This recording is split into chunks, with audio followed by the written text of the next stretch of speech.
Hey guys, this is the reviewer, and today we're talking about Bad Moms. So, Bad Moms was not very good. It was made back in 2016, and it has Mila Kunis as the main star who plays the role of Amy. And so, in the story, we see Amy she has a husband who we see pretty quickly is kind of a deadbeat. Like basically, he starts and he's like, "Oh yeah, pretty exhausting day. I had two conference calls and a nap," and then we see that he's been kind of cheating on her. Well, he's not really cheating on her, but he has feelings for this porn star. And so basically, he's pretty much it's basically just to show that she's on her own and that her husband sucked. The only reason they were together is because she got pregnant when she was 20. And so she has two kids named Jane and Dylan, and we see that Dylan is kind of a bum. He gets like bad grades and doesn't really care about anything.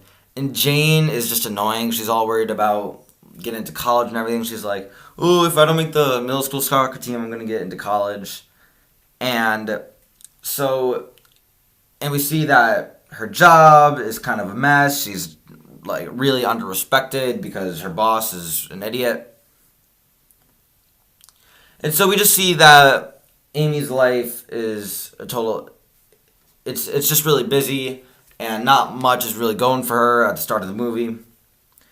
And basically, she like quits the PTO, which is supposed to be this like dramatic thing, and she goes to this bar, and she meets Carly and Kiki, and they all become friends because they all complain about mom stuff.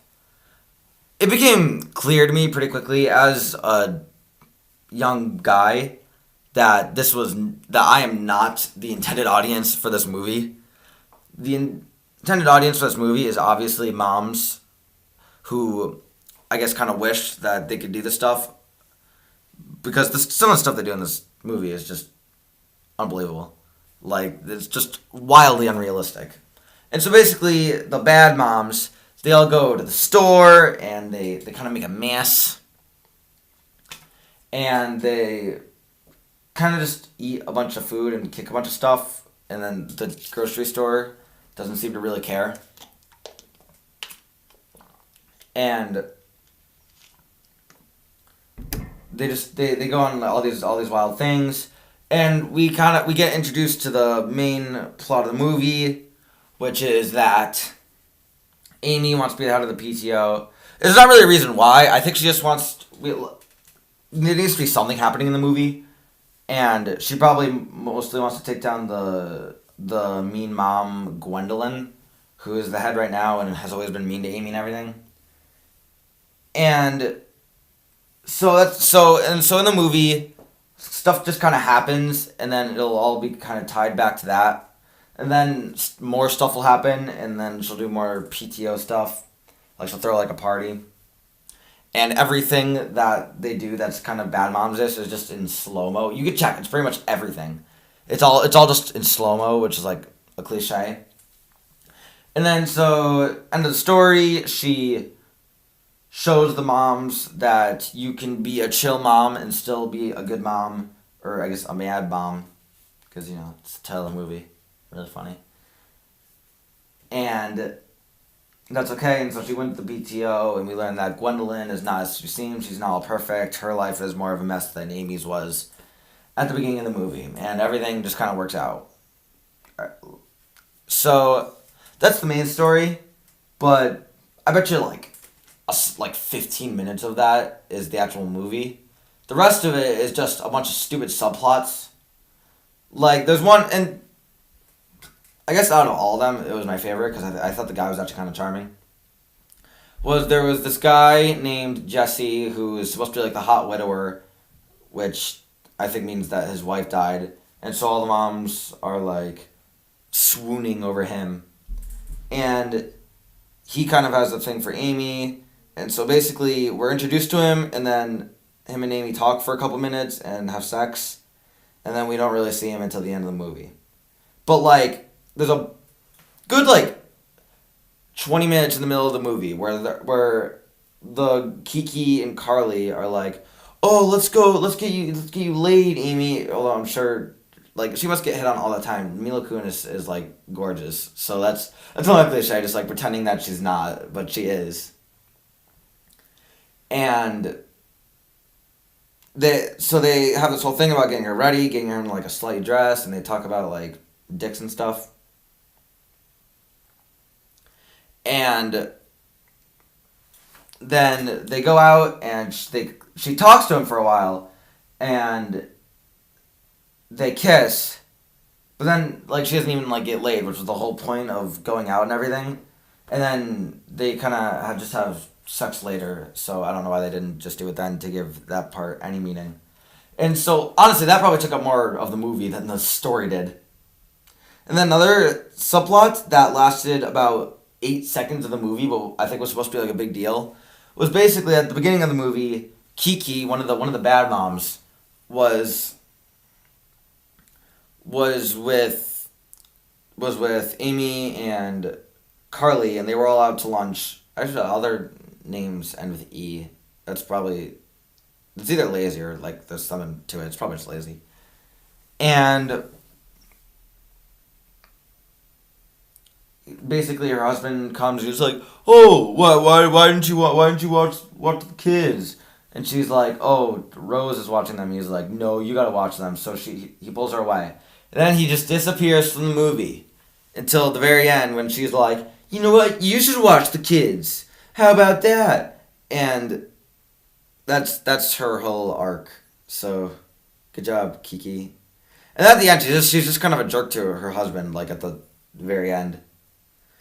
So that like there's just someone. It's just these stupid subplots, and another one is Jane kind of has her soccer team, but Gwendolyn, the mean mom, keeps messing with it, and there's really not much need for it except for us to hate Gwendolyn and kind of J.J. Watt. Like J.J. Watt is made to be a nice guy, but he kind of gets like tipped off. It's middle school soccer. I don't know why it would matter. And also, Gwendolyn just plants weed in Jane's locker, and it's not really talked about. Like they're like, "Oh no, how could she do that?" And then everyone just kind of forgets about it. So it's just like it's mostly just the stupid side stuff that didn't need to be there that made it there. And also when you go into the end of the movie, there's not really anyone to root for because Amy has been a bad mom. Jane actually pointed this out. She's like, "You've been partying and having sex with all these with guys," and it was supposed to be like our low point for Amy, but like she was right. Like she's been doing all this bad stuff. Like she's not a good mom. Oh, she's a bad mom. Woohoo. So we shouldn't like I think we're supposed to root for her, but we shouldn't really be rooting for her. And Kiki just starts being like a jerk to her husband at the end, but and we shouldn't really root for Gwendolyn. Like what happens at the end is they end up becoming friends with Gwendolyn, but we shouldn't really be rooting for Gwendolyn. Like Gwendolyn did all this bad stuff early in the movie. Why would we root for her now? Just doesn't make sense. What's kind of weird is Carly actually kind of does have a good arc because she goes from a bad mom to a good mom, and I don't really know how it's happened because they've just been making irresponsible decisions throughout the whole movie. But at the end, like Carly's like, I'll go to your soccer game, son. I don't remember her son's name, but I remember that he really liked butter. I thought that was funny. So I'm gonna give Bad Moms a C minus. This movie wasn't very good. I mean, I watched it, so I thought I'd review it, but it wasn't very good. Like it's watchable. It's entertaining enough. The soundtrack kind of sucks and it's way outdated already. It's like all these like 2016 songs, which it's a bit of like a blast from the past. It's like Cake by the Ocean and like Walk the Moon and stuff. Or not Walk the Moon. Shut Up and Dance with Me. So overall, not very good. The acting's actually okay, but the writing in the story is just pretty bad. Thank you guys so much for watching. Thank you so much for 200 subscribers. I know in the grand scheme of YouTube, it's not a big deal, but with a small channel, every little bit feels good. I like to know that some people are at least tuning in. So thank you guys so much for watching. This has been The Reviewer, and keep watching movies.